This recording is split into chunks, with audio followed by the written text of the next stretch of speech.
Hey, good morning. You're listening to Conservative Cat on Cities 92.9, the news and talk of Bloomington Normal. So do appreciate you tuning in each and every single morning. It's so close to Christmas. I can almost feel it. I'm so excited. My brain is like eggnog, eggnog, eggnog. That's all I'm really thinking about. And I don't understand those people who have been thinking about Chip Roy. Is he a rhino? Is he uniparty party rhino? I really, quite frankly, my brain has already gotten to the eggnog, and I could really care less about this continuing resolution crap. You've got Scott Jennings saying what we're all thinking out loud. Okay, so he actually came out and he said it. He's like, "Where the hell is our new or our current president? We're so worried about Elon Musk and how he's got the ear of President Donald Trump, right? And the left and the media establishment, they're all freaking out about Elon Musk taking to Twitter and trying to get the constituency here to say, hey, we don't want 40% raises for members of Congress, okay? And with freedom of speech, we now can go to Twitter and we can find out what's all in these spending packages. Every single year they do this and they say, oh, the government's going to shut down. Quite frankly, it's like the boy who cried wolf, and I don't care about it anymore. Like, I just don't care when they start talking about the government shutting down and getting these continuing resolutions passed. But and I don't have the bandwidth to really care. I really just don't. I'm thinking about the eggnog. But if you guys didn't hear already, in the 11th hour, they did pass the U.S. Congress or U.S. Senate. They wound up passing that funding bill. Okay, and that was shortly after midnight on Saturday, and they voted to keep the federal government operating. Woohoo! But the bill was much better than the earlier bill. They did cut out a lot of that pork, a lot of the spending, and Elon Musk, he took to Twitter, like I said, and this is why free speech is so important. Everybody, all the constituents were peeved off kind of about this pork and the 40% raises for the members of Congress. And we took to the telephones and started contacting our elected representatives. So I think that's awesome. Now, what was really weird, and, I'm willing to push back against Donald Trump on quite a lot. I don't like his position on amnesty for DACA, really. It was an unconstitutional program, and you might call me heartless. These people, have been here since Barack Obama. But I don't agree with President Donald Trump on quite a bit. Bump stocks, he had some really bad gun policies while he was president. So this is kind of weird. President-elect Donald Trump, he has a ton of power over the GOP lawmakers. He does, because he is the leader of the party of the Republican Party, and he's the leader of the Republicans in the current Congress, and then he's going to be the leader of the Republicans in the next Congress, the majority. So, but I'm struggling with this. I guess he wanted to raise the debt ceiling. He was trying to convince Republicans to bend to his will on the debt ceiling. And, it kind of suggests that he has limits over our lawmakers, which is a good thing. It just proves that everything is working the way it's supposed to be. Now, Donald Trump, he likes to spend money. Okay. 38 conservative Republicans on Thursday voted against a stopgap funding measure that included 2-year suspension of the debt ceiling. So he wanted to kind of spend a lot of money. And that's what it looks like. Donald Trump wants to spend a lot of money. Now, he probably wanted to raise it under Joe Biden's presidency. So that way, under his presidency, it didn't look like they passed a debt ceiling hike or extend the limits of the debt ceiling. Okay. And the Republicans argued that they could not agree with such a request. Okay. So the House on Friday moved forward the bill with the stopgap, and they did not raise the debt ceiling at all, effectively defying Trump's wishes. So he wanted to raise that debt ceiling. They didn't want to do it. The conservative Republicans, 38 conservative Republicans, or 38 Republicans. I don't know if they were necessarily conservative Republicans, but I like that they weren't raising the debt ceiling, because it's kind of confusing for me, this whole bit with the continuing resolution, because it's like, wait a second. MAGA Republicans are pro raising the debt ceiling. I don't know how you could call yourself a conservative and be pro raising the debt ceiling. But the GOP did say that they would seek a deal with the debt ceiling as part of the 2 budget bills next year that would move forward Trump's agenda while cutting government spending. Okay, so they were talking about these Republicans who didn't want that debt ceiling raised. They didn't want to do that, and they were willing to work with Trump once they saw the cutting to the government spending. Now, there's talks, obviously, the Department of Government Efficiency. I don't know why he'd want the debt ceiling raised, but yeah, really, really weird. Apparently, raising the debt ceiling may or may not be a MAGA position now. It's just, and then Chip Roy is maybe a rhino. I always thought he was a rhino, uniparty rhino. But really, like I said, I'm thinking about the presents. I'm thinking about the eggnog. I could really care less. So, are we going to have a government shutdown? No, we're not going to have a government shutdown. And quite frankly, I just really don't care. But I do want to talk about what Scott Jennings said about the whole thing, about the CR bill, okay? He was, we're talking about Elon Musk, he's got the ear of the president. Elon Musk was the one who wanted that bill cut. And, he's listening to Elon Musk. Okay, I really don't care who has the ear of Donald Trump right now. I care about who has the ear of Joe Biden and who has had the ear of Joe Biden for 4 years. Who's been controlling him? Remember that guy, Joe Biden, our current president? The Wall Street Journal, they actually released a banger. Okay, this is an article, you guys can go read it. How the White House functioned with diminished Biden in charge. Keep in mind, the last time the Wall Street Journal dropped a piece about Joe Biden's mental cognitive health, they were attacked by the rest of the media. Okay, they were attacked by the rest of the media. Now it's totally acceptable to say that Joe Biden is dementia riddled and he's losing it.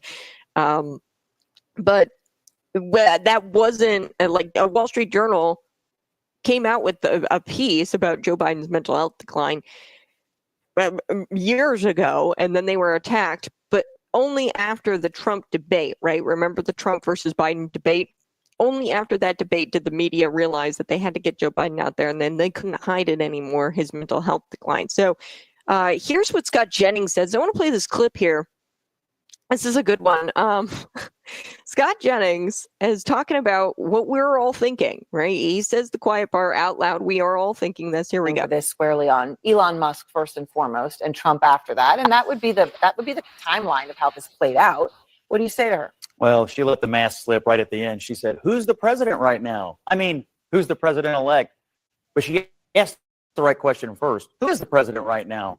Joe Biden, who we rarely hear from, and the Wall Street Journal reported today, has been diminished for the last 4 years, and we've had unelected people running around running the federal government, apparently. So if that is what they're worried about, if they're worried about people who aren't Donald Trump, running the government.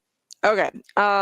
So what he said there, he said, if you're worried about Trump's advisors having influence for the last 4 years, this president was not capable of fulfilling his duties of the office. Okay, so you're worried about Trump's advisors and the types of influence that they have. Elon Musk's over Donald Trump, right? And they're freaking out about Elon Musk.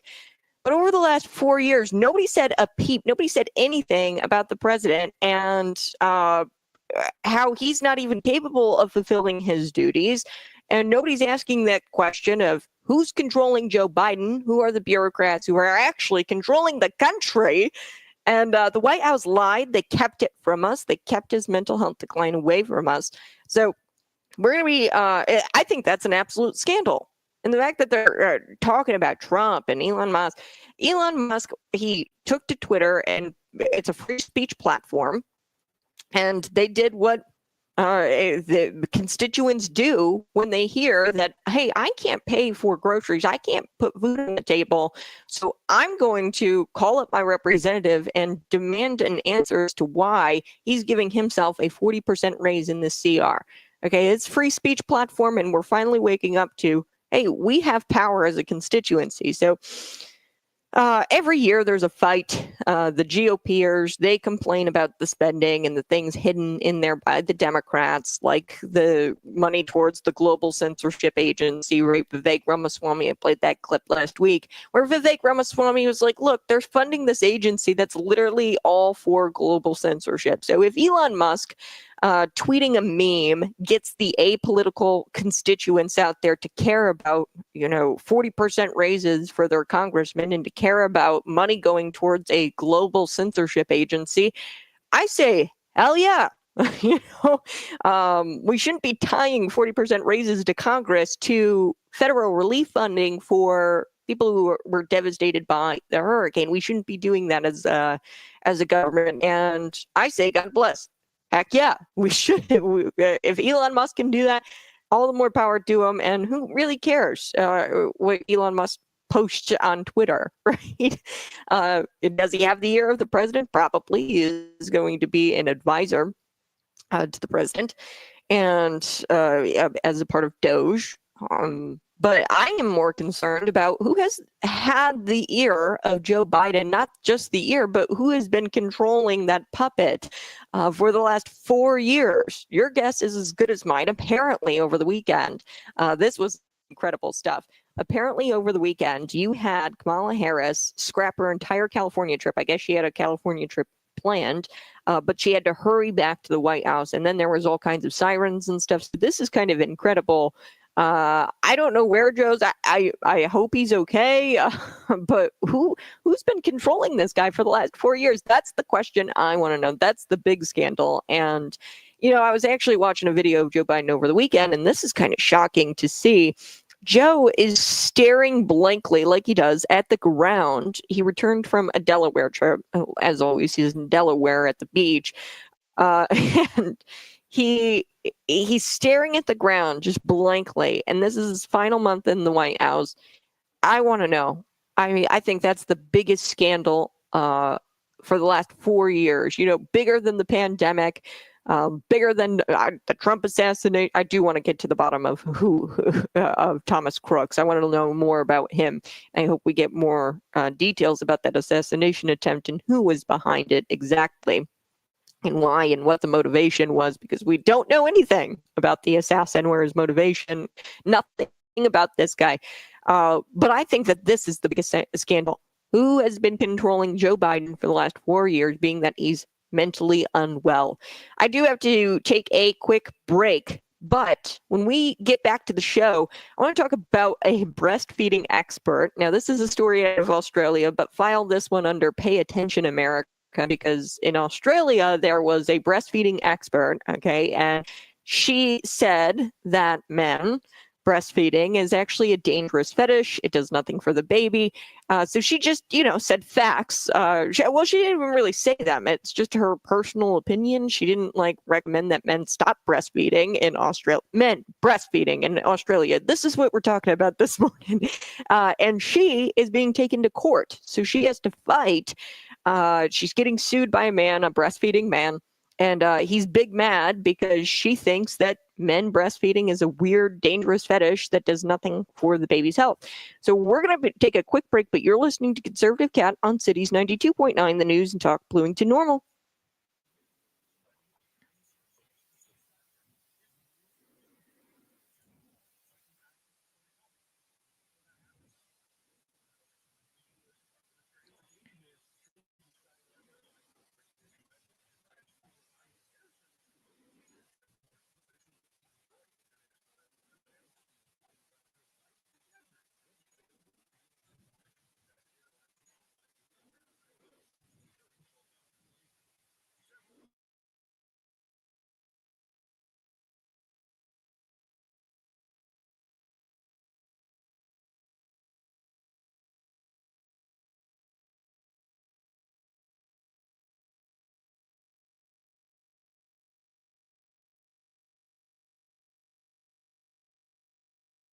Or having influence. I wonder where they've been the last 4 years. Now, this doesn't excuse anybody's behavior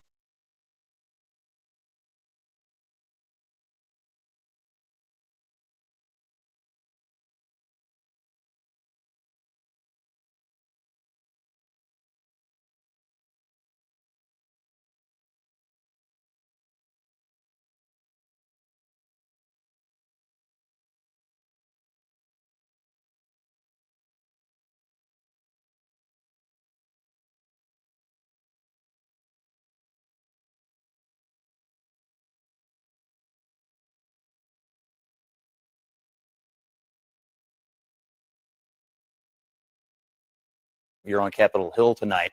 But I think it's pretty rich for Democrats to be worried about people who aren't Donald Trump having influence when the current president, a Democrat, is AWOL and apparently not able to execute the duties of the office. Well, he's aiming for this squarely on Elon Musk first and foremost, and Trump after.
Hey, good morning. You're listening to Conservative Cat on Cities 92.9, the news and talk of Bloomington Normal. So do appreciate you tuning in each and every single morning. Now, I'm really excited because we're going to chat about this story. Well, and I shouldn't say I'm excited because this is a really weird story. And every single time I have one of these, I'm always like reluctant to tell you because I don't want to like ruin your day, right? So, but you need to know and you need to file this story under America Pay Attention. Any man who wants to breastfeed should be treated as the deranged scumbag that they are. It's really weird, and that's an understatement. But in human rights court in Australia right now, there's this woman. She's being investigated. Her name is Jasmine Sussex.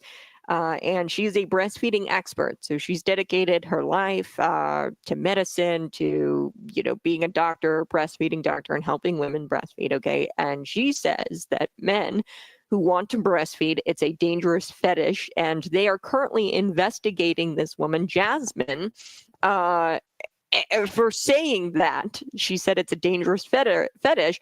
And she has these thoughts around men breastfeeding children. And now she's at the center of this lawsuit. This guy is suing her because she had said that.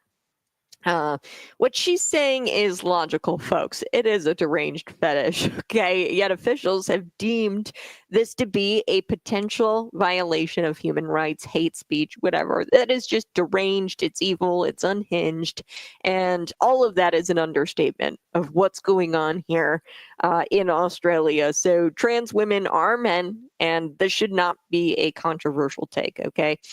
And there's no benefit to the baby. That's what's really disgusting. Like, when I say men are breastfeeding children, they're like giving them all kinds of hormones and like pumping them full of like these weird hormones, and then there's a substance that comes out, but it's not at all nutrient. It's like fake hormonal breast milk. Like, it's just so gross. I'm getting nauseous just talking about it. I'm so sorry, but there's no benefit to the baby. It's disgusting. And they want to exploit children. And I say this all the time, at their most vulnerable points. Okay, newborn babies who can't talk, who can't defend themselves in any way, shape, or form. They want to exploit those children in order to affirm an indescribable feeling. Okay, these trans women, aka men, also known as men, they want to exploit these babies to affirm their feelings at the expense of the child. So this should not even be an experiment. Nobody should be funding any kind of research dedicated to trying to figure out if men can breastfeed children. It's just stupid.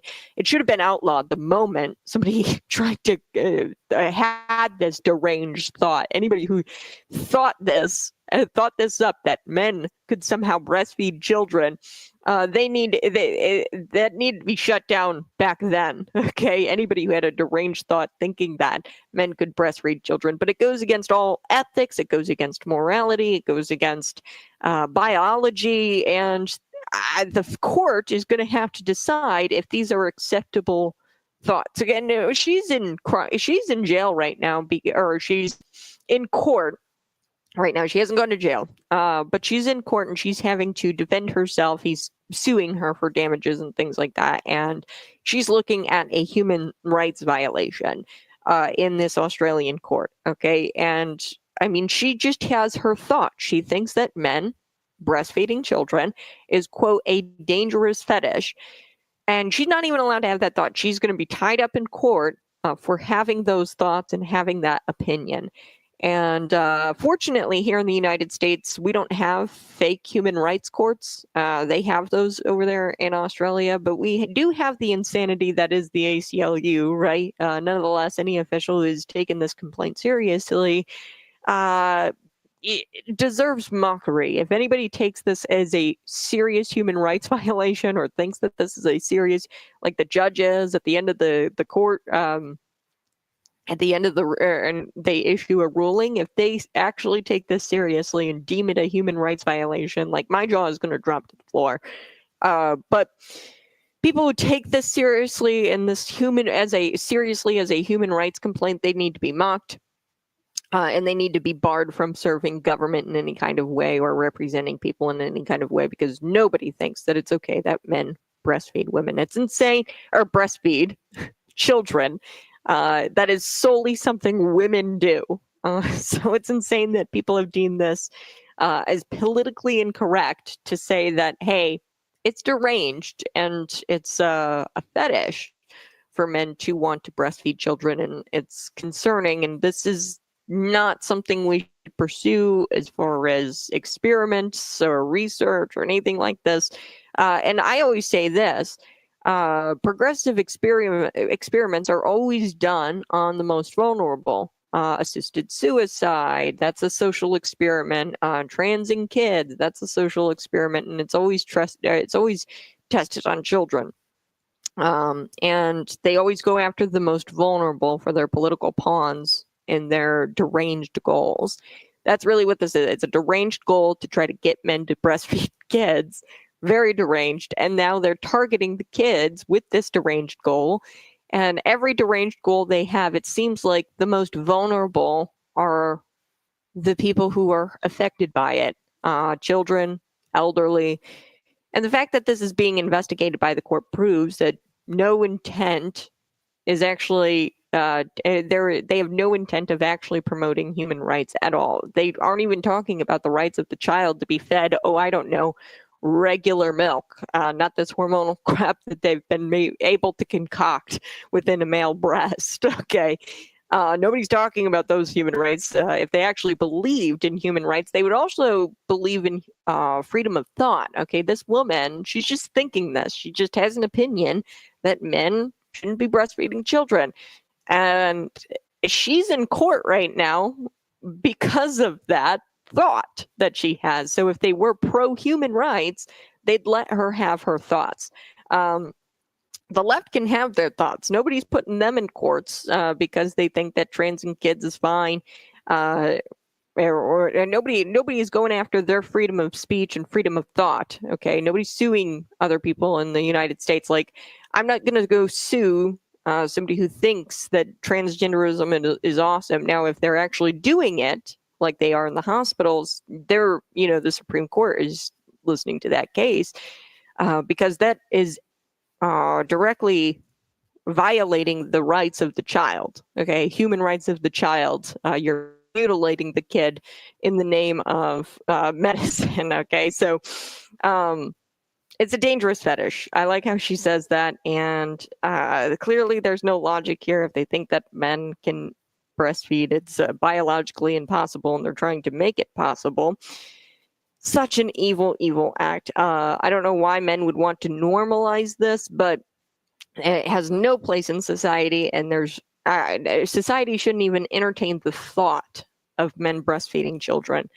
So I've got to take a quick break, but I had to bring you that story. I know it's weird, but she's sitting in court right now, and she's dealing with all of that because a guy is suing her, and it's a human rights violation complaint that he waged against her. And the fact that the courts are even hearing it proves that in Australia, you got zero human rights because she's not even allowed to have that thought that men breastfeeding children is a dangerous fetish. So I have to take a break. But when we come back, I do want to get to this story. This woman in the House, she's a House Democrat. She's going viral now. And I've talked about this woman before, but she went on a rant about road equity. Yes, road equity. And she says that the government needs to spend more money, get this, on female dummies. Yes, crash dummies. You know those dummies you put in the car and then you kind of like a test run and like brake checks and things like that. And you kind of test the limits of the car, see how safe the car is, and you put dummies inside. You've seen the videos, right? The crash videos. She wants more female crash dummies, and she wants the government to spend more money on those to provide something totally fake, totally made up. Road equity is what she calls it. So we're going to get to that here in just a second. You're listening to Conservative Cat. Man, I've got so much I got to get to this morning. I got to talk about the Panama Canal, because it could be the United States Panama, or it could be the United States Canal instead of the Panama Canals. Yes, the Panamanian president and Donald Trump, they've gone back and forth. Trump has been taking to social media, and they're talking about the future of this canal. And the Panamanian president actually responded to Donald Trump, and he's been kind of talking about the Panama Canal. Gosh, say that at 6:30 in the morning. Panama. All right, I got to take a quick break, but you're listening to Conservative Cat on Cities 92.9, the news and talk of Bloomington Normal.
Woo! Hey, good morning. You're listening to Conservative Cat on Cities 92.9, the news and talk Bloomington Normal. So do appreciate you tuning in each and every single morning. Before we took the break, I was telling you a little bit about a congresswoman. So this congresswoman, she actually, folks, wants to create wants to spend more money on these female crash dummies. Yes, actually. And now this woman, she kind of looks like, it's kind of hilarious. She looks like Edna Mode. Now, I don't know if you've watched The Incredibles, but she looks like Edna from The Incredibles. She's got like this short purple black looking hair. And I've talked about this woman before. She just comes up with these really cringy videos and posts them for her staff and posts them for her constituents. And she's like, and if I had to guess, like 80, 90 years old, she's out there like posting like Gen Z slang or whatever. And she looks like Edna from The Incredibles.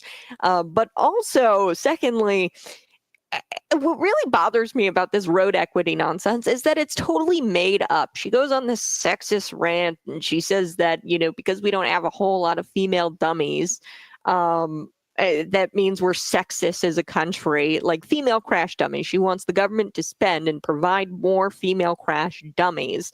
And it's unclear what that exactly is going to do to promote road equity is what she's calling for. I get it. I mean, a dummy is just a dummy. And people say all the time that or people say, the experts, they say that the female crash dummy is actually more preventative in like female deaths on the road. And if they have the female crash dummies, then it's going to prevent more females from dying on the road. But that science is like, I mean, it's not like they don't have no female crash dummies. They've got plenty to try to figure out, how to prevent crashes and make the cars a little bit better and more safe. But yeah, I mean, she wants gender road deaths to be more equitable. I don't understand. And how this is even a thing. Really, I think it's just because women are bad drivers. Right? That's probably why they're dying. Probably a bad joke, but I'm being a woman. I know that women are worse. I would say they're worse drivers than men. I'm just going to be honest with you. Every single time I'm driving around, I hop a curb or two. So I'm not the best driver. That's probably why more females are dying on the road than and more female dummies isn't going to fix that. So here's how you know somebody's radical. She's actually calling for this, and she says that road equity needs to be a thing. There needs to be more equitable deaths, I guess. So it's just crazy to me that this is like this is what this woman is calling for. She's truly unhinged. And here's what the left always does. These people can't help themselves. They can't control themselves. Here's what the left does. They go on these unhinged rants. They start screaming, and they think that it makes them look smart and competent and persuasive. But when you just apply just a little bit of common sense and you start to ask yourself the question, why? Why do more women get into more car crashes and deaths and have more deaths on the road? It's probably because they're not as good at driving. I mean, I'm just going to be honest with you. And how do we remedy that? More classes? I don't know what to say. More classes for females. But there's only so much you can do. I think it's more of a biological thing where males are just kind of better at understanding mechanics of the car and stuff like that, and they're just naturally maybe a little bit better at driving cars. And we just have to take that for what it is. It's reality, okay? And there's no really fixing it. It's not like this huge like divide, right? I mean, the men just predominantly drive maybe a little bit better, and women get into slightly more deaths on the road, which is just reality, and it's what it is. And sometimes you just can't fix things, okay? And she's trying to fix it with these female dummies. And really what makes me mad about it is that she's making it into a sexist argument. She's trying to say that it's sexist, that we don't have enough female dummies. And no one is convinced of her argument. especially when she acts like she does, where she rants and she, gets on social media and starts screaming in front of her screen on her phone, right? Nobody's going to take you seriously, especially when you look like a cartoon character, like from The Incredibles, Edna. She looks like Edna. It's unclear why leftists come up with arguments or act like this, and they come up with arguments like this that are just defeated with logic like that. Like, so fast I could defeat your whole point with logic. Like, just ask yourself why females are dying more. It's definitely not because we have like a shortage of female crash dummies. Okay, that's just ridiculous. You live in progressive la la land. You're not living in reality. The reality is that for some odd reason, women, and I think truly this odd reason is just, it comes down to biology. Women are just traditionally better at different professions than other professions. Men are traditionally better at, machinery, understanding how it works, better driving. So I think that it just comes down to basic biology and how somebody's brain is hardwired. So it doesn't matter how loud you get, liberals. You're not going to win your argument because I can shatter your argument with basic logic. So I've got to take a quick break, but I feel bad for the people of Connecticut. She's a Connecticut congresswoman. There must be a faction of Connecticut voters that continue to vote for this woman.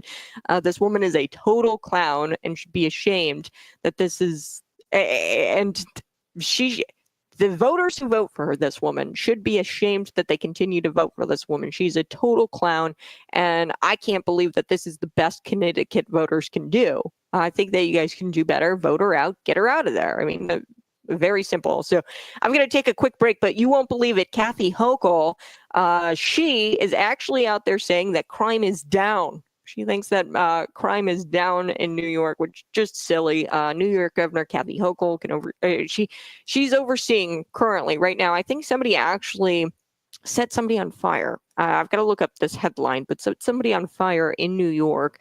I don't know the entire detail. I actually didn't pull that story. I just saw the headline this morning, but it was in a subway.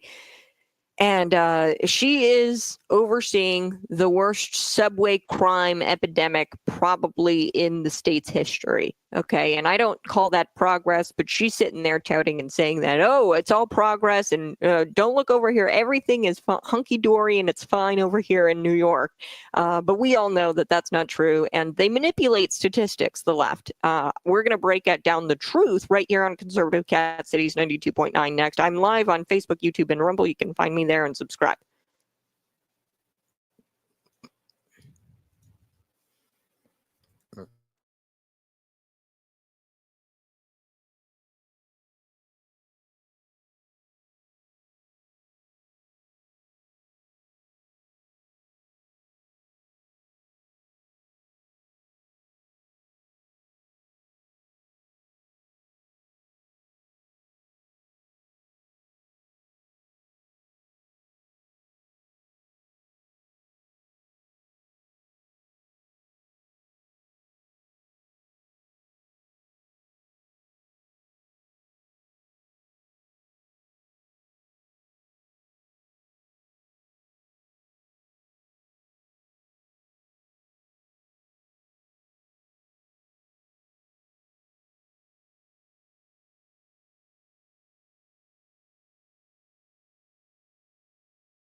Woo!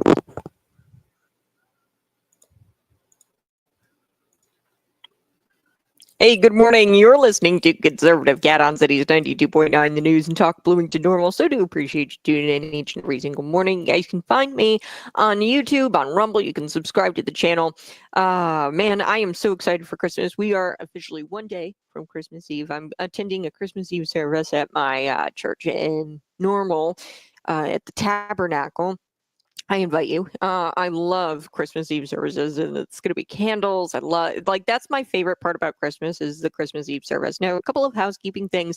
On December 26th, I'm doing a special. I do this every year where I pull like a biblical story or Bible story because it's 'tis the season, right? He is the reason for the season. And, instead of, doing like, a silly Christmas show or something like that, I really want to tell you the story of Esther. And why did I pick Esther this year? Well, Kamala Harris compared herself to Esther, the biblical character. And you're going to have to tune in to find out. But really, Kamala Harris is nothing like Esther from the Bible. And there's been comparisons made that she's just like Esther. And I just think that's really, really funny. But last year I did like Isaac and Ishmael and the story of Sarah, Hagar, and Abraham and the covenant and who was promised Israel.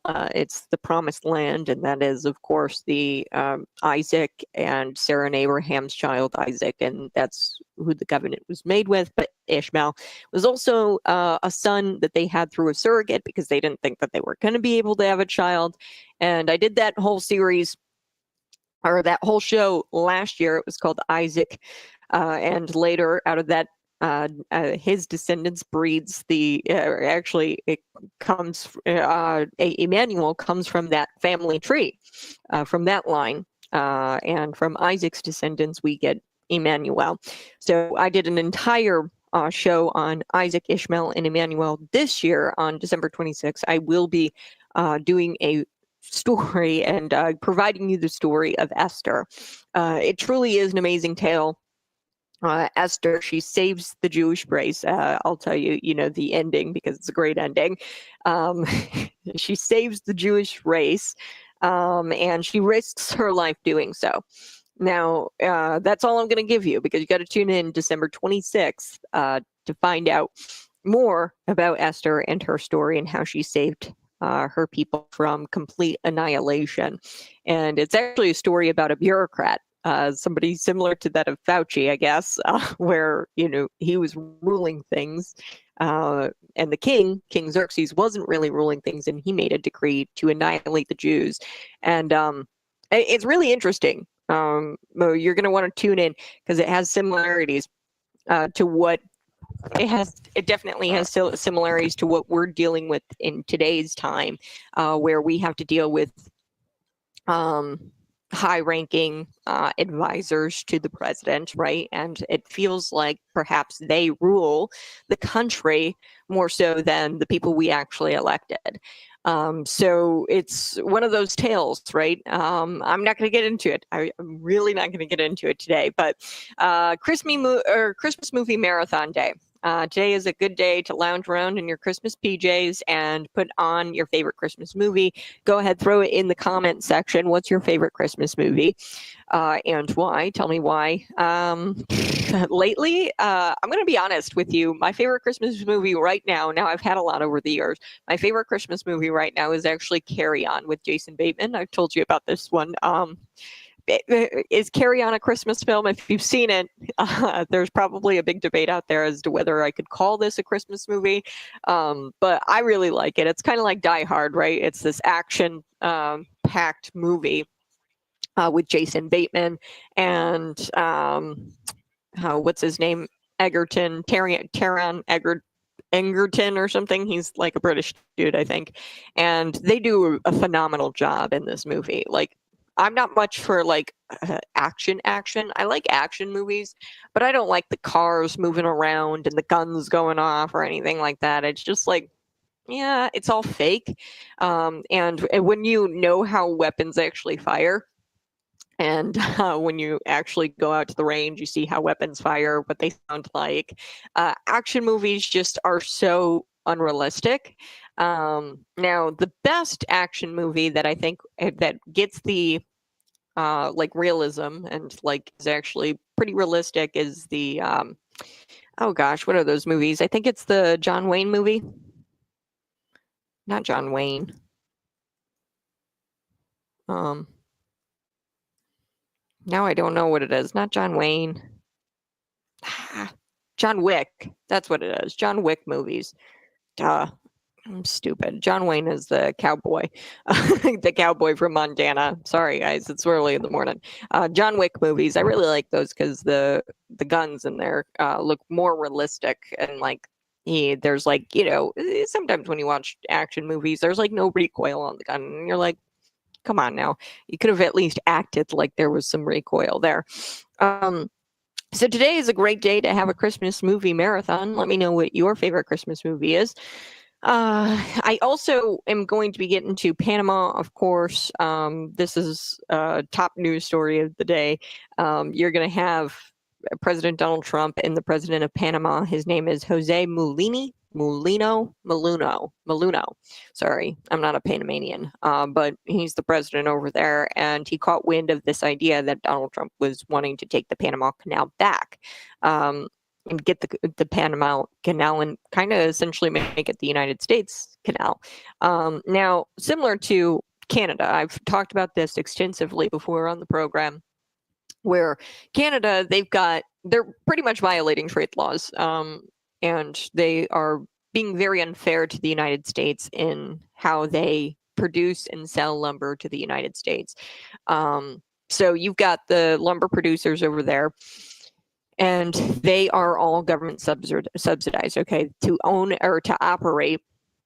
It's very unfair what they're doing because they operate using government funds, so they can undercut a lot of the U.S. lumber producers because they have the money to do that because they've got the government money. Here in the United States, they're not subsidized by the United States government, right? In Canada, they're subsidizing their lumber industry, and they're able to sell the lumber at a low cost, but that's a violation of the trade laws, and Donald Trump just wants them to follow trade laws, which is why he made the joke of, perhaps Canada should just be the 51st state. I think a lot of this is negotiating tactics. I don't think he actually wants Canada as the 51st state. I also don't think that he really cares about the Panama Canal. More so the Panama Canal, I could see it becoming the U.S. Canal. But I really do think it's more of a negotiating tactic, like with Canada, where he says, you can just become the 51st state. That was more of like a joke, but there was like a hint of truth to it, which is what made it really funny. But also it kind of freaks out Justin Trudeau because you can never really tell with Donald Trump, like, is he joking? And they're humorless people. And that's kind of why Donald Trump is so brilliant, because he plays on that. He knows that they're humorless people, liberals and people who screw over the United States, Canada, with the lumber industry, like I said, but they're also screwing the United States over with the Panama Canal, and he's getting pretty sick and tired of it, Donald Trump, which is why I don't know if it's necessarily a joke or what, and it's hard. I can't even tell if it's a joke or not anymore with Donald Trump. You never know. Nothing would surprise me with this guy. But of course, the president there in Panama, he's addressed President-elect Donald Trump's complaints over the rising fees for the ships crossing the canal. And he responds to Donald Trump's complaints here about the Panama Canal screwing over the screwing over the United States, charging them outrageous prices. And really, at the end of the day, Donald Trump just wants everybody to be fair. Equal opportunity. It's not and like that's what's so hilarious about the left. They're always constantly preaching equity, equity, equity. You know who really wants fairness? It's the people on the right. It's actually the Donald Trumps of the world, where they're saying, "Hey, it's not right that the United States Postal Service." I talked extensively about this on Friday. I think it was Friday or Thursday. You guys can go into the archives, check it out. But they're spending so much money on the United States postal system. $120 billion over 2024 to 2020, from 2020 to 2024, over the course of 4 years, $120 billion in financial assistance from the government to the USPS. But we all know that the USPS is operating in the private sector, and they're charging people for stamps and everything. They made $80 billion. That's on pace with what FedEx made. But yet USPS is making all kinds of money from the government, and that's not fair.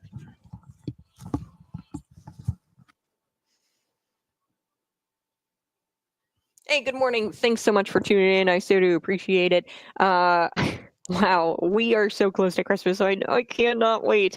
I've been asking you what your favorite Christmas movie is. Mine right now, it changes every year. Right now, my favorite Christmas movie, I think of 2024, and there might be some debate on this because you might not want to call it a Christmas movie. It's an action movie. It's kind of like Die Hard. It's called Carry On. It's like #1 on Netflix, and I watched it, and I thought it was a very well done movie. Most action, I'm not a fan of because when you know how weapons fire, when you know how cars kind of work, you're like, that's very, very exaggerated and it's not realistic.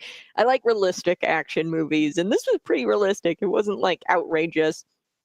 And I really liked it. It's called Carry On. Let me know what your favorite Christmas movie is.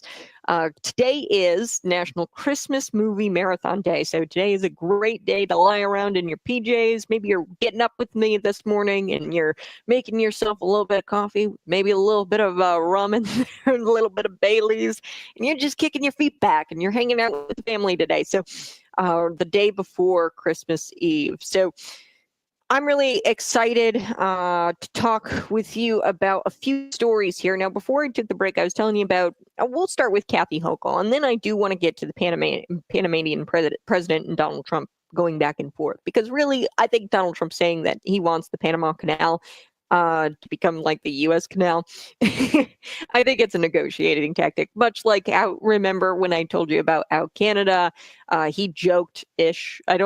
With Trump, you just never really know because he's just so like out there, he'll do it. He goes, I'll blow him up. That's what he said about, I think it was Iran. He goes, I don't care, I'll blow him up. He just says things and then it throws you back for a second and you're like, wait a second, is he like legit about that? Because if he is, that'd be pretty cool. But I think it's a negotiating tactic, much like with Canada and how he said that he was going to make them the 51st state. He joked with Justin Trudeau, and it's brilliant because he knows that these people are humorless people and he plays into that. So they're going back and forth over the future of the canal, the president of Panama and Donald Trump. So we're going to get to that. But first, let me read you through these numbers here. Kathy Hochul is terrible. She is overseeing one of the worst subway crime epidemics in the state's history. And I don't know about you, but I don't call that progress. Okay. What's going on in New York City? Daniel Penny, he literally, he was just acquitted, found not guilty.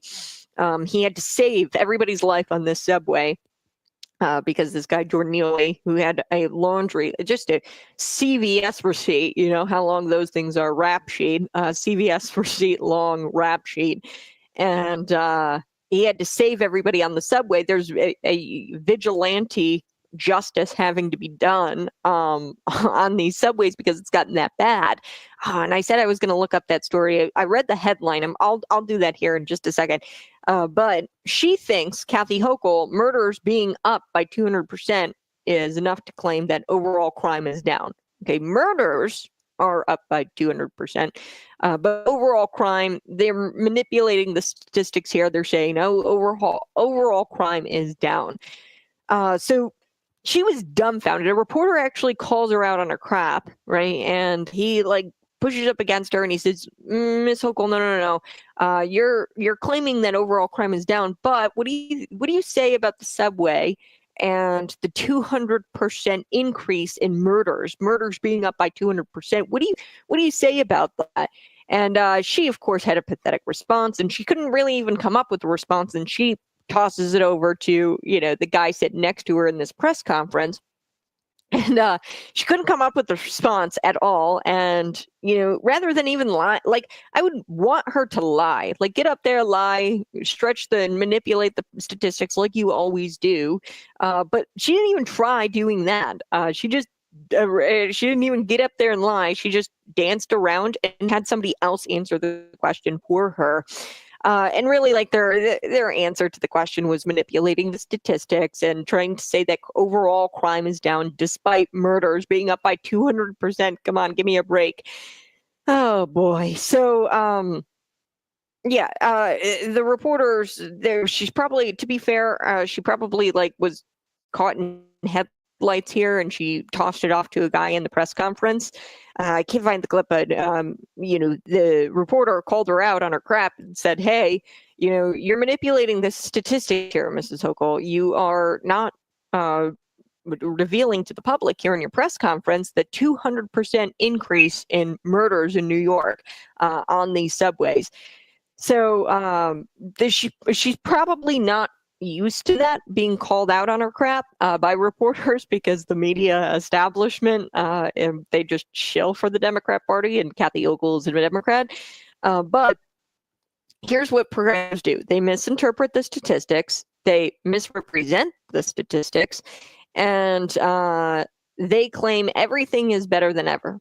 But you and I both know with our eyes, we hear about the stories, Daniel Penny having to save people on the subway. We hear about the story where somebody was lit on fire in New York on the subway.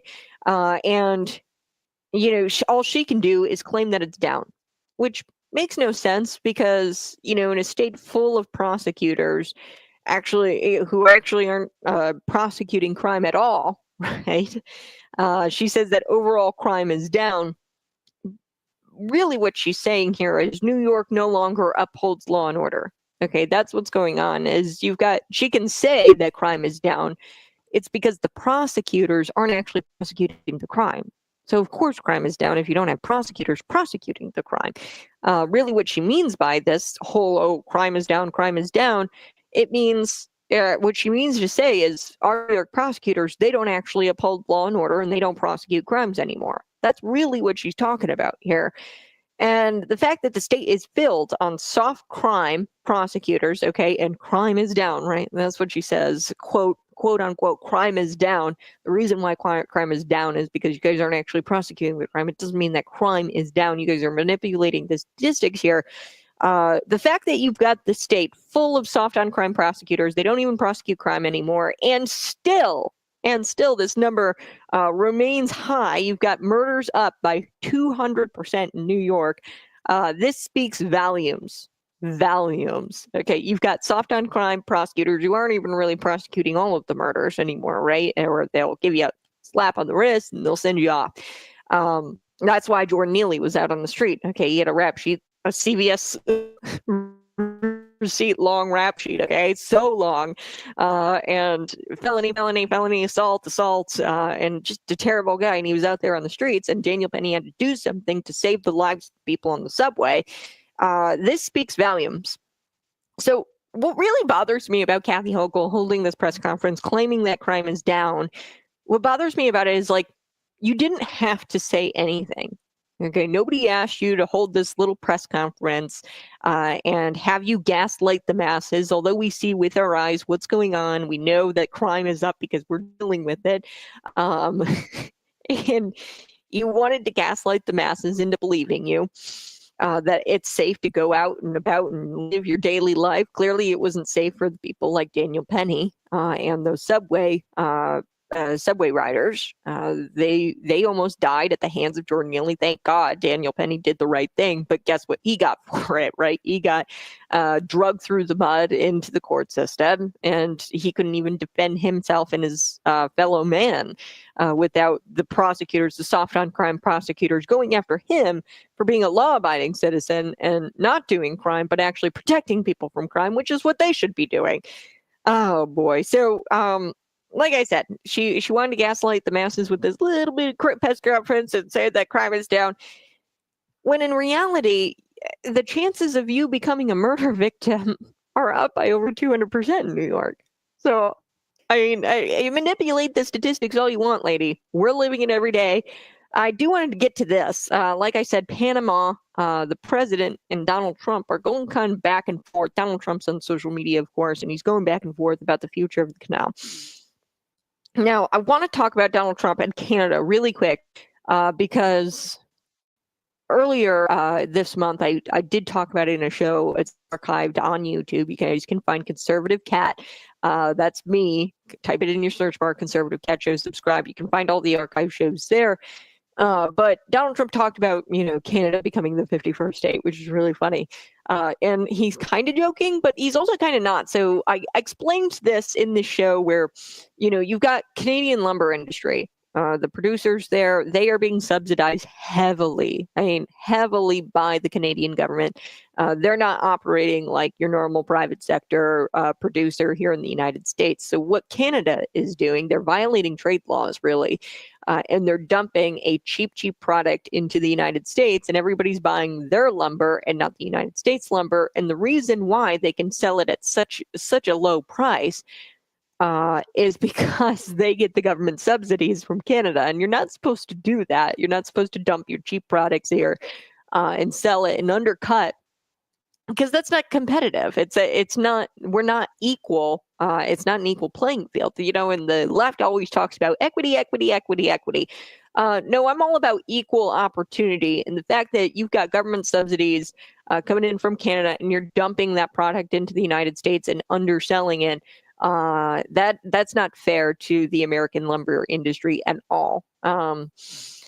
So Donald Trump, Justin Trudeau, he kind of talks with Justin Trudeau and he says, hey, you're going to become the 51st state because without the United States, you'd be nothing. We defend them. We pay for all of their defense. We pay for their border. We patrol their border. They do nothing. Okay. Without the United States, Canada wouldn't exist. Okay. So we've got Trump saying that about Canada, the 51st state thing. And that's definitely a negotiating tactic, but it's quippy and it's funny and you're not really sure. You're like, is he serious about the 51st state thing? Is he going to make Canada the 51st state? And I think it's kind of funny that Trump has this ability to do that. He understands that people like Justin Trudeau and the Panama president here, they are humorless people. And he uses that as a negotiating tactic and as a tool. So here we have Donald Trump several times in recent days. He's threatened to take the Panama Canal back into the United States control because they're ripping us off with, quote, extreme prices and rates of passage. Okay, so they're raising the rates for us to do back and forth on the Panama Canal, okay? And it's overly influenced by the Chinese. That's what he says about the Panama Canal. Now, the Panamanian president, Jose Molino, this is the guy, who is the president of Panama. He got wind of Donald Trump, talking about this and how he wants the Panama Canal back. And he released a video statement. Now he speaks Panamanian, I can't play it, but short time after Trump's speech at AmFest. Now he was at AmFest on Sunday, I believe, Donald Trump, and he made a speech and he mentioned how he wants the Panama Canal back, or something to that effect, right? And Molino, the president, in the video, he says, every square meter of the canal belongs to Panama and will continue to belong to this country and to my country. That's what he says. Without mentioning Trump by name, the president, the Panamanian president, addressed the president-elect's complaints over rising fees for ships crossing the canal. Okay, there's rising fees for ships crossing the canal, saying that they're set by experts. Don't you just love that? Don't you just love that? Experts. The experts say that's how much we have to charge you. So he says, he addressed the complaints and he's saying that the experts set the price or take into account operational costs, supply and demand factors, and they're the ones who set the prices. The tariffs are not set on a whim. And he noted that Panama has expanded the canal over the years to increase ship traffic on its own initiatives. So they've done, work to the Panama Canal to make it better for ships to kind of cross through or cross the Panama Canal. Okay. He added that the shipping fee increases actually help pay for those improvements. So it's actually not your own initiative, by the way. You can't say that's your own initiative if you are relying on increasing costs on the United States to do shipment out of the Panama Canal. If you're increasing the costs there and you're relying on that to make the improvements, you are de facto relying on the United States to make improvements to the Panama Canal. Okay, so yeah, it's not of your own initiative. If it was of your own initiative, you'd take the taxpayer dollars, tax your citizens, and you'd take that money and you'd put it into the Panamanians would actually pay for it. The Panamanian taxpayers would pay for it.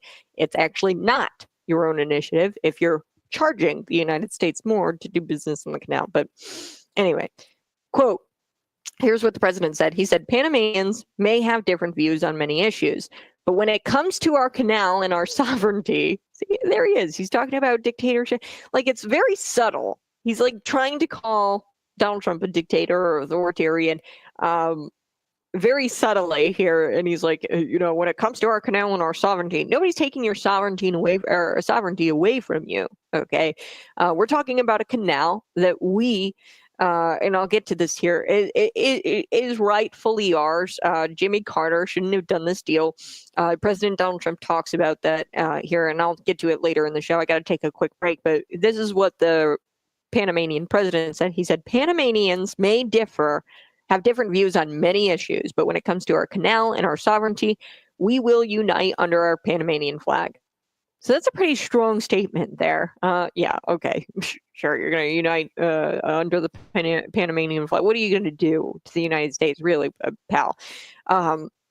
But Trump didn't take this sitting down, and he responded to the guy on Truth Social, which I'm all in on this Panamanian drama, on this Panama Canal drama. So I will reveal to you what he said in response to the Panamanian president next on Conservative Cat. Find me on YouTube, find me on Rumble, and subscribe to the channel.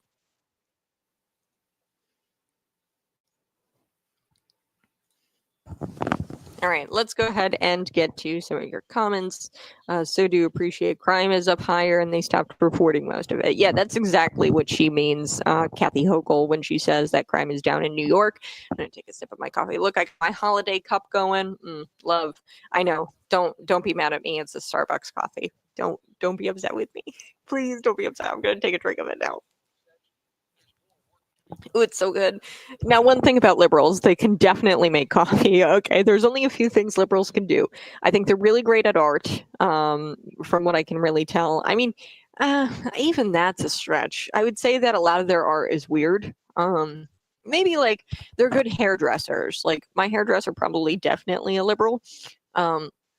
But they have like an eye for creativity and things like that. They're pretty creative people, and they definitely know how to make a great cup of coffee. I'm just saying, this is just tastes so good.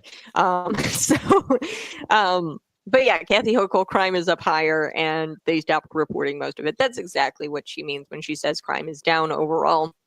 What that actually means is that they've got a bunch of freaking soft on crime prosecutors who refuse to prosecute actual crime. So we're going to talk about that a little bit later in the show, break down the statistics. Crime is actually up. I'll just do it now. Crime is actually up 200, or murder, not overall crime. Murder is up 200%. And they massage these statistics to say that crime is down overall. Right now, it's probably because they're not prosecuting people for things like assault, burglary, right, which happens all of the time in New York. They're not charging people for those crimes, so those crimes are down. Okay, and overall crime, so like, what is it? You got assault, burglary. What are some other crimes? Give them to me. You've got all these different crimes. Murder is up though. Okay, and out of all of these different crimes, yeah, overall they're down. But I don't know. Murder being up, probably like not good. Probably a better indication of the violence going on in your community, and an indication of the overall society, right? If your murders are up by 200%, that's probably a pretty good sign that you're not doing something right in New York.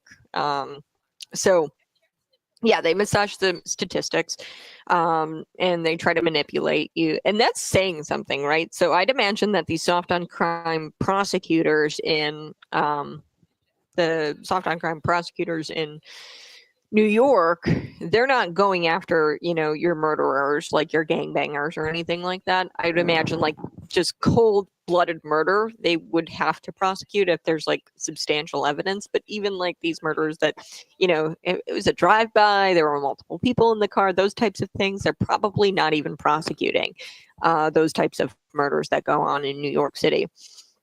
Much like Chicago, right? These murderers are out every single day. Jordan Neely, right? He didn't ever go for murder.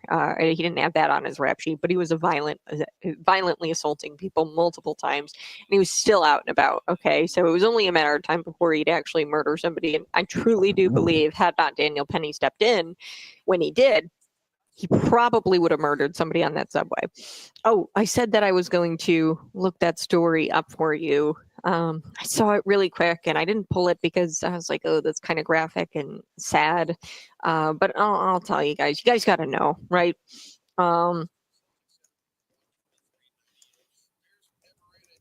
Set on fire. Yeah, this was horrific. I actually saw the video here of somebody burning it. I'm not gonna play it. It's all blurred out anyway. So this guy, oh god, it's just like when I saw this story, like the headline, I clicked into it and read a little bit of it, and I was like my stomach dropped. I was like, ew, this is disturbing. But here we go. A migrant, from Guatemala was arrested for allegedly lighting a sleeping subway rider on fire. Fallen asleep on the subway. In Brooklyn on Sunday, then watching as his innocent victim burned to death in what New York's top cop called one of the most depraved crimes one person could possibly commit. So he watched this person just go up in flames, and it shocked a lot of commuters. It shocked the NYPD commissioner, Jessica Tisch, and they said it was a heinous crime, and this Guatemalan migrant, by the way, took the life of an innocent New Yorker. Yeah. They smelled smoke. They saw smoke. They saw the flame-covered woman. They extinguished the blaze, but the woman died on the scene. And there was video of this.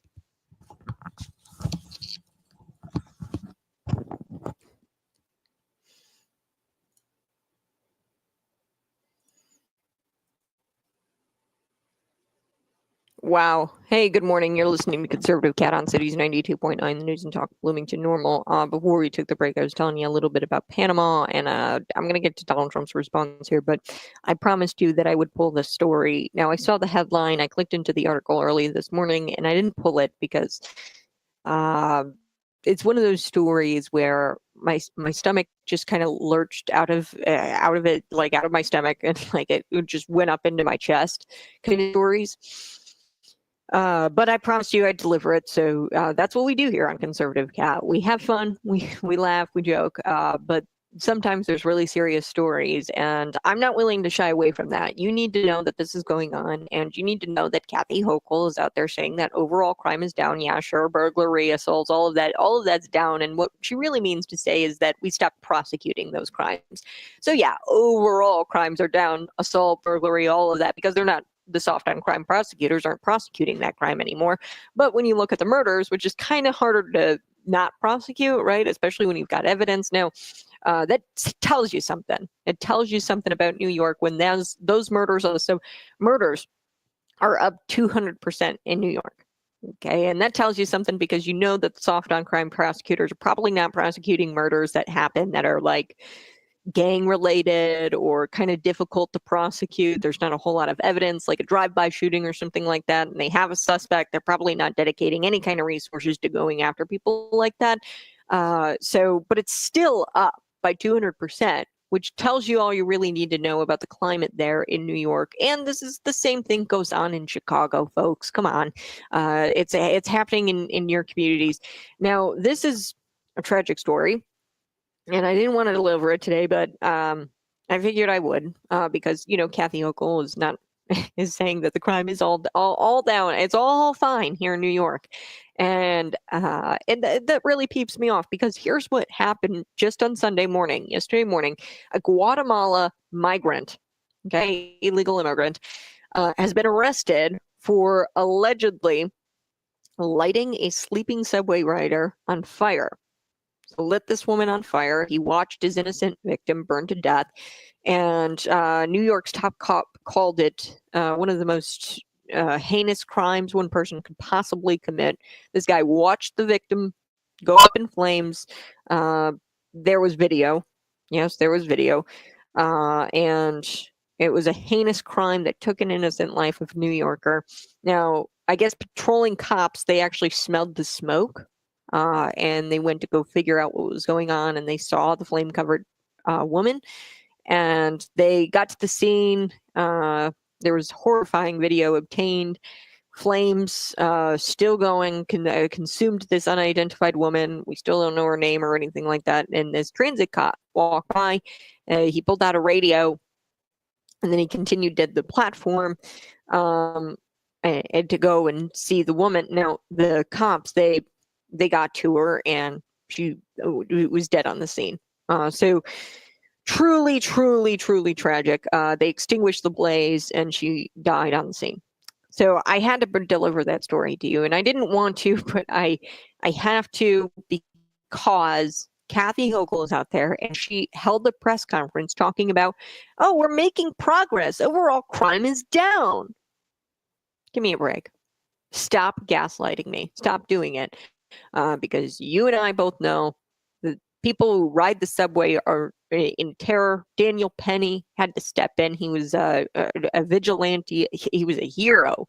He was doing this vigilante justice, and they have to there in New York.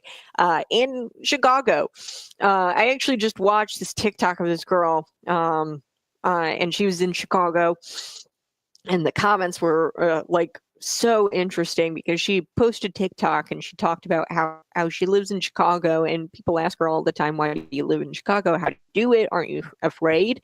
And she goes, no, you just have to act absolutely crazy.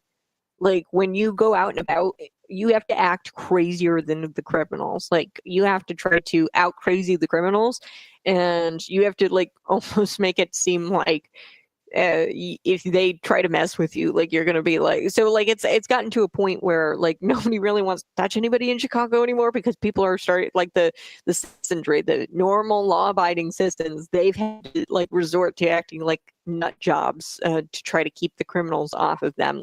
Oh, don't mess with me, you don't know what's gonna happen, dude. So that's what they're doing in Chicago. Before I took the break, I was telling you a little bit about this story, the Panama story.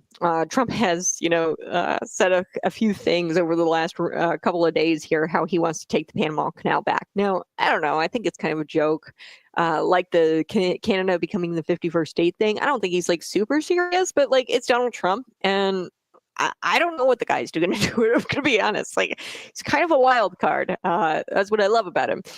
But it's a negotiating tactic, I'm pretty sure. So, Donald Trump, he said that he's going to take the Panama Canal back because he's sick and tired of paying the United States being ripped off, paying these crazy prices and rates of passage. And the Panama Canal is influenced by the Chinese, and he's pretty sick and tired of it. Now, at this speech at AmFest, he talked about how he wants to take the Panama Canal back. And the president of Panama actually responded. His name is Jose Mulino, and he didn't mention Trump by name in this video statement that he responded with, but he did say this, quote, Panamanians have different views on many issues, but when it comes to our canal and our sovereignty, we will unite under our Panamanian flag. If it came down to it, I mean, come on, are you going to put up that much of a fight, Panama? If we take your canal back, or take the canal back, it should have never been given to Panama in the first place, but we'll get to that. So here's what Trump said on Truth Social. He shot back with this video statement. So there's back and forth going on. I love the Panama Canal drama. I think it's hilarious because I honestly think that Trump is joking. It's much like the 51st state Canada thing. It's probably more of a negotiating tactic, but in all reality, I don't think it's that bad if we were to take the canal back. There's good reason for it. And I don't think it's that bad to say that Canada should be a 51st state, considering what we let them get away with, violating what I think trade laws, right? Where they're dumping their cheap lumber here. They're putting American lumber industry out of business, laying people off, mass layoffs in the American lumber industry because they can't sell the lumber because they are undercutting us unfairly, by the way, because they're getting government subsidies. Earlier this week, last week, I talked about the USPS, United States Postal System. And I know people get upset with me. You probably work for the postal system. You're a great person. I'm not going after you, postal worker, right? I love my mailman. He's great. However, that doesn't take away from the fact that the United States Postal System has, they've gotten, United States Postal Services, they've gotten $120 billion over the course of 4 years in financial assistance, okay? And people scream until they're blue in the face. Actually, I'm a Democrat. Actually, I'm a leftist. Actually, I'm so smart. I'm an expert. The USPS is privatized, and they actually don't take any government money. Give me a break. Just give me a break. Stop it with that. Just look it up. It's the United States Postal. It was passed in 2022 Services Act, and it bailed them out. They got bailed out during COVID, like a lot of businesses, but they got bailed out by the tune of like $10 billion or something during COVID, way more than a lot of other industries. And they continue to receive financial assistance to dig them out of like this financial hole, I guess they're in. But it doesn't make any sense because they get government money, and then they also make $80 billion. So just for reference here, you've got FedEx. FedEx makes $93 billion. So yeah, they make a little bit more than the United States Postal System, but they're also not getting government assistance. They're getting billions and billions, hundreds of billions of dollars in government assistance, the United States Postal Office. This is why Trump says, I want to privatize the postal system. I want to do it. Or the USPS. I completely privatized. You're getting no more financial assistance. That's what Donald Trump says. And it's really about equal opportunity. Okay, equal opportunity. I'm pro equal opportunity, and what we're doing with the canal here is not equal opportunity. So on Truth Social, he posts like a meme. It's hilarious. So he posts this on Truth Social, and it's a picture of the Panama Canal, but there's an American flag like right smack dab in the middle of it. Hilarious. Trump said that Jimmy Carter selling. So here's the gist, okay, of why this is so bad, that this deal, it was a terrible deal in the first place and it was foolish. Here's what Trump said. Trump said Jimmy Carter selling the United States made. So the United States actually made this canal to Panama, and we gave it and sell it to Panama. It was foolish, and he considered it as a vital interest to our country. He considers the Panama Canal a vital interest to our country. The Panama Canal is considered vital national asset for the United States due to its critical role in America's economy and national security. A secure Panama Canal is crucial for the United States commerce and rapid deployment of the Navy. From the Atlantic to the Pacific. So we use it for the military, national security, and we're using it for economy. Drastically cuts shipping times to the U.S. ports. Okay, this Panama Canal is very important for shipping and getting things to the United States. Now, President Jimmy Carter foolishly gave it away for $1. That's what he says, for $1 during his term in office. I got to take a quick break, but we're going to wrap up the Panama story here next on Conservative Cat Cities 92.9.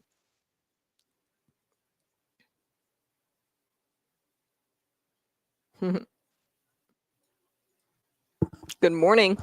So do appreciate you tuning in. I appreciate you guys tuning in, and Merry Christmas to y'all. Merry Christmas to y'all. It's getting close. We're a couple of days away.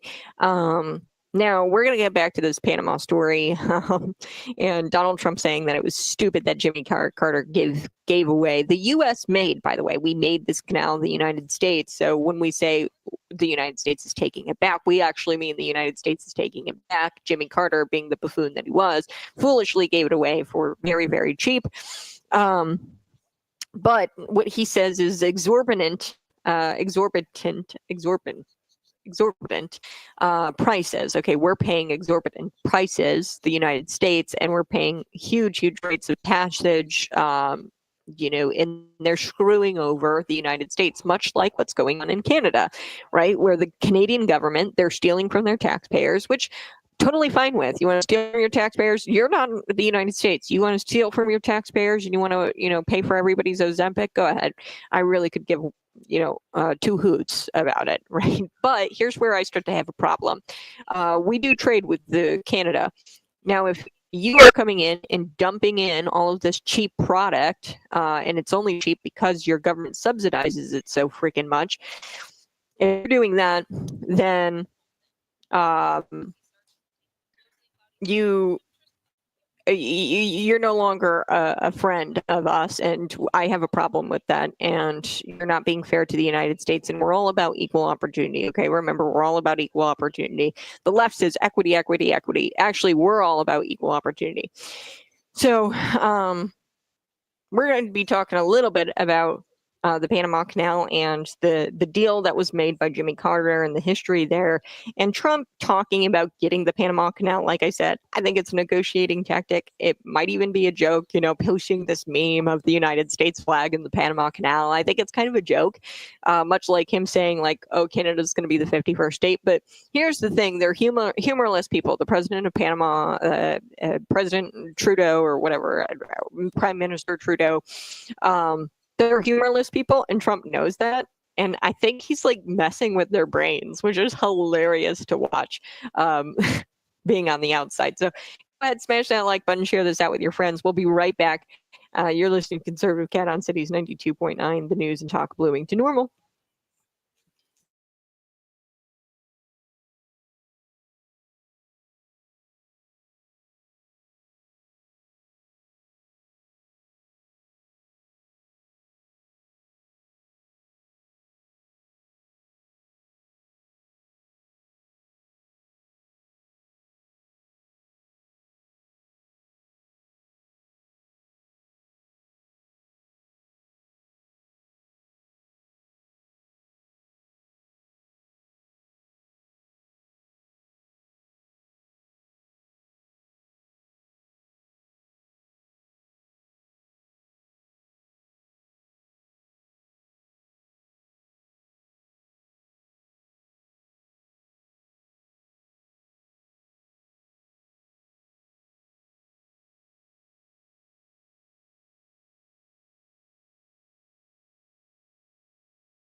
Woo! Hey, good morning. You're listening to Conservative Cat on Cities 92.9 The News and Talk Bloomington Normal. So to appreciate you tuning in each and every single morning, go ahead, smash that like button on YouTube. I'm on Rumble. You can subscribe to the channel. Quick housekeeping thing. December 26th, I am doing a Christmas special. I do this every year. I pull a biblical story and I talk about it. This year, I am doing the Book of Esther. The reason why I'm doing the Book of Esther is kind of funny. Kamala Harris was compared to Esther in the Bible. She could be nothing. She is nothing like Esther. Absolutely nothing like Esther. And I'm going to prove it on December 26th. So you're going to want to grab the kids and get the kids together because we're going to do a biblical story. Because, you know, Christ is the reason for the season. Okay, that's what Christmas is all about. And I'm doing a Christmas special on December 26th. Now, before I took the break, I was telling you a little bit about Panama. I think that this is a negotiating tactic. Here's what Donald Trump said about the Panama Canal. He said, the Panama Canal is considered a vital national asset for the United States due to its critical role to the U.S., to the American economy and national security. A secure Panama Canal is crucial for the United States commerce and rapid deployment of the Navy from the Atlantic to the Pacific. Okay, we can move our Navy around using the canal.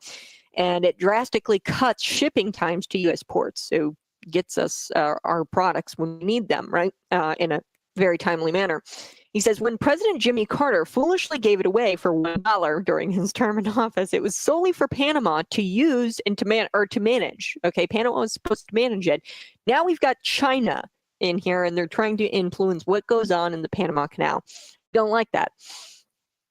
He said it was likewise not given for Panama to charge the United States, its Navy, and its corporations for doing business with our country. Okay, we're paying these crazy high prices. We're paying these crazy rates of passage, and our Navy and our commerce have been treated very unfair.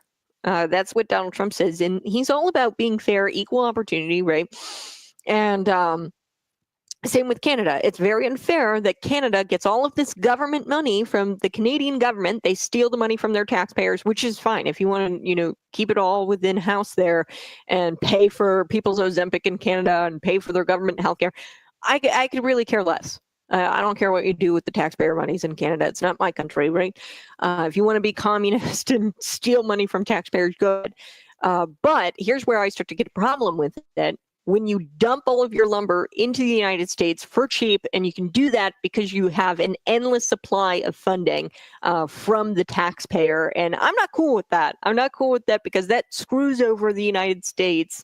So we're going to be talking a little bit about how this, I want to talk about how this is a negotiating tactic. Okay, this is a negotiating tactic, I think. And he knows that the Panama president and Prime Minister Trudeau, they're kind of humorless people. Democrats typically are, right? And he's using this. I really do think that. So he goes on and he says the fees being charged by Panama are ridiculous, especially knowing how extraordinary generosity that has been bestowed to Panama by the United States is a complete rip-off to our country, and it has to stop. That's what Donald Trump had said on Truth Social. He's going back and forth with the Panamanian president about this, and I agree with Trump. Yes, 100%. Not to mention, we built the canal. Okay, so taking it back, not that big.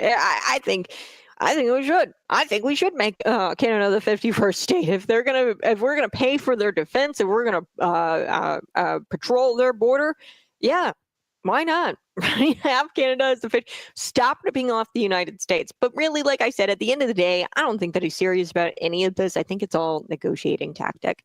And you know, I good for the president-elect, or I like to call him President Trump. Good for him. Good for him, because I think not only this is a negotiating tactic where he says, oh, I'm going to make it the 51st state in Canada, or I'm going to take the canal back.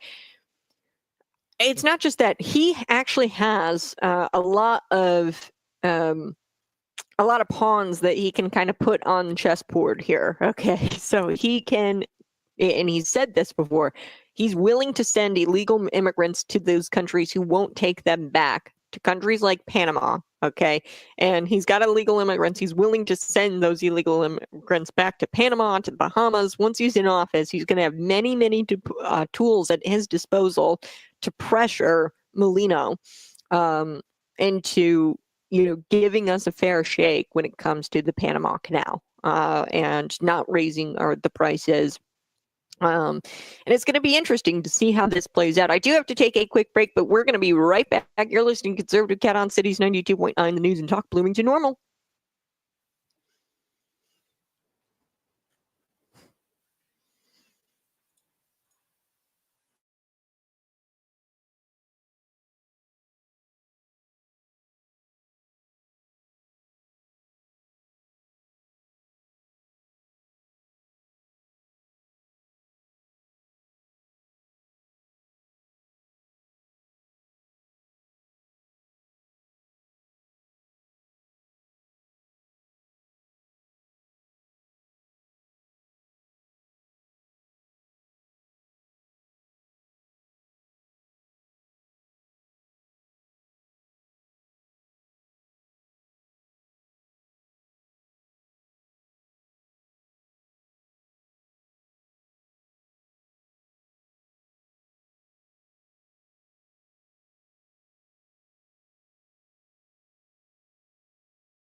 Wowza, good morning. I so do appreciate you tuning in each and every single morning. Yes, we covered a lot of ground this morning. We talked a little bit about Scott Jennings, and he said what we were all thinking, right? Everybody, all the left in the media establishment, they've been talking about how Elon Musk has the ear of the president, has the ear of Donald Trump.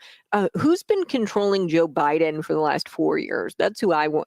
That's a big scandal. And what's up with our current president? Because actually, apparently, Kamala Harris had to ditch her plans to go to California, and she hurried back to the White House, and there were sirens all around going to the White House, and she had to scrap her California trip, and she hurried back to the White House, reporters say. I want to know who was running Joe Biden.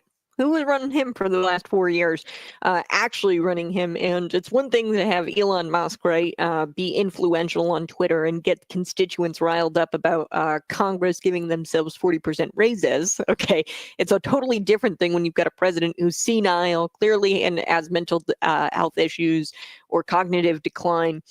And he's running the country, right? So we talked about that. We talked about the purple-haired Democrat who looks like Edna from The Incredibles and how she's demanding more road equity to achieve this. She, of course, wants more female crash dummies.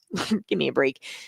We also talked about a breastfeeding expert. She is actually being taken to Australian court because she claimed, how dare she claim, that breastfeeding is dangerous for children when men do it, and it's a fetish when men do it, and it's weird. How dare she, right? So she's being taken to court. We talked about the governor of New York being called out on the crime statistics. She was trying to manipulate those and gaslight people into thinking that crime wasn't going on in New York.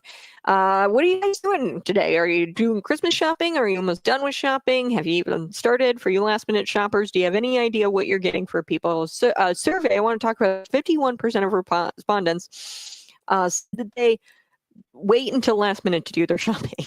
So there's a lot more last minute shoppers out there than you think.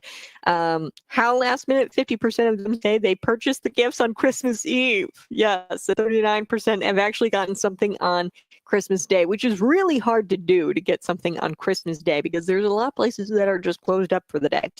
I also wanted to talk a little bit about this. Did you know that on Christmas, shouldn't come as a shock, on Christmas, that is the time for peak romance, because there's not a whole lot of people who break up on Christmas Day or Christmas Eve, the 24th and the 25th. A study shows that there are far fewer breakups that happen on those days. And of course, the two most popular days to get engaged are Christmas Eve and Christmas Day.